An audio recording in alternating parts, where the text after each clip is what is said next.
कोविड-19 की रिव्यू बैठक हमारी वैसे आमतौर पर 3-4 दिनों के अंदर होती है, जो कमेटीज वगैरह होती है, जिसमें प्रोक्योरमेंट वाला पोर्शन भी होता है। उसके बाद चाहे वो ऑक्सीजन की है, चाहे वो मेडिसिन की है, चाहे वो पीपी किट की है, सैनिटाइजर की है, और सारी चीजों को लेकर के जो भी रिक्वायरमेंट इस वक्त कोविड के इस दौरान है, एक तो उस पर थोड़ा सा हमने रिव्यू किया।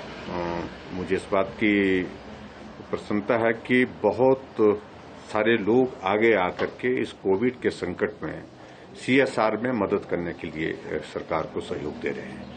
उनका मैं सबका धन्यवाद करता हूं। कुछ ने अलग अलग अपनी कैपेसिटी के हिसाब से, अपनी क्षमता के हिसाब से जो है उनने मदद करने की, कुछ लोगों ने ऑक्सीजन कंसंट्रेटर दिए हैं, कुछ लोगों ने और चीजें दी हैं जो जरूरी इस कोविड के दौरान है।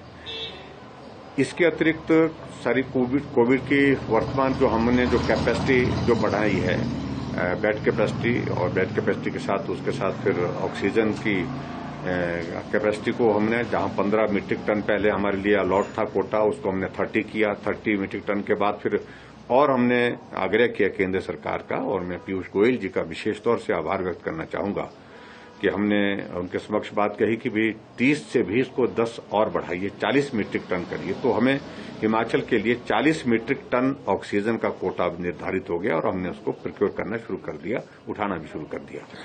तो इसलिए ये जो एक और ये जो ब्लैक फंगस के कुछ मामले, 5 मामले हिमाचल प्रदेश में रिकॉर्ड हुए हैं, वो अंडर ट्रीटमेंट हैं। उनमें से 4 लोगों की उसमें सर्जरी हो गई है, वो ठीक पोजीशन में है। एक की थोड़ी स्थिति थोड़ी गंभीर बनी हुई है, हम उम्मीद करते हैं वो भी रिकवर हो जाए।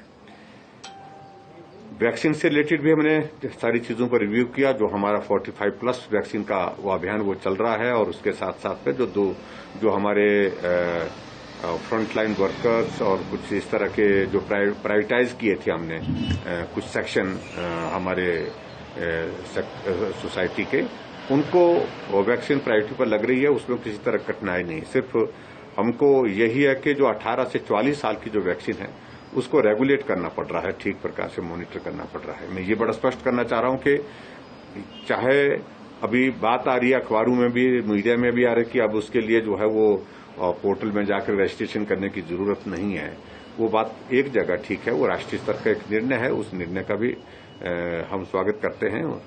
लेकिन उसके बावजूद भी हमारे पास जो रजिस्ट्रेशन होगी, रजिस्ट्रेशन के बाद फिर जो लोग जिनको हमने वैक्सीन देनी है उनकी संख्या निर्धारित होकर के, जिनको मैसेज आएगा, संदेश आएगा, वही लोग वहां पर उस पर आए तो उचित रहेगा। अन्यथा बहुत सारे लोग आ जाएंगे, उसको वहां पर मॉनिटर करना मुश्किल हो जाएगा। ऐसी सूरत में जो कठिनाई ना आए, इस बात को सुनिश्चित करने के लिए हमने उस मैकेनिज्म को अपने स्टेट के लेवल पर जो है कोऑर्डिनेट करने के लिए कहा है। बाकी सारी चीजें आपकी जानकारी में है ही। मैं ये कहना चाहूंगा कि कोविड के मामलों में गिरावट आई है, काफी तेजी से आई है। हम लगभग एक सप्ताह के अंदर ही 40,000 से 24,000 पे आ गए हैं एक्टिव केस के मामले में। लेकिन जहां मृत्यु का आंकड़ा है वो अभी तक भी लगभग उसी एवरेज में आ रहा है, और ये हमने पूरे देश भर में भी देखा। दूसरे प्रदेशों की स्थिति भी मोर और लेस ऐसी ही है। मृत्यु का आंकड़ा अभी भी दूसरे प्रदेशों में, चाहे पूरे देश भर में 3.5 लाख से पर डे का आंकड़ा अब 1,92,000 पिछले कल का है। बहुत कमी उसमें आई है, गिरावट आई है एक्टिव केस के मामले पूरे देश भर में। लेकिन फिर भी जो डेथ का आंकड़ा वो 4,000 प्लस जा रहा है।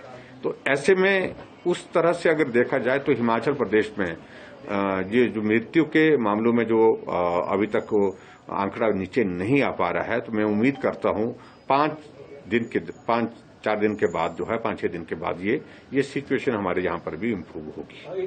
उपलब्धता जैसे सुनिश्चित होगी उसको हम आपको बता देंगे। तो मुझे सिर्फ इतना ही कहना है, केंद्रीय नेतृत्व ने उसका संज्ञान लिया है। पार्टी बिल्कुल केंद्रीय नेतृत्व के साथ है, और इस प्रकार से साजिश षड्यंत्र के तहत सरकार को बदनाम करना, आदरणीय मोदी जी को बदनाम करने की जो कोशिशें हैं ये नाकाम होगी, और ये एक्सपोज हो चुकी हैं। यही मुझे कहना है। Thank you. Please, sensitive issues नहीं है कुछ, इसमें कोई स्टेट का कोई फाइनेंस इसमें इन्वॉल्व है या कोई और चीजें इन्वॉल्व है। विधायकों ने दूसरे स्टेट के तर्ज पर मांग की थी, उस पर मामले पर हमने विचार किया है। इतनी बात है। Thank you.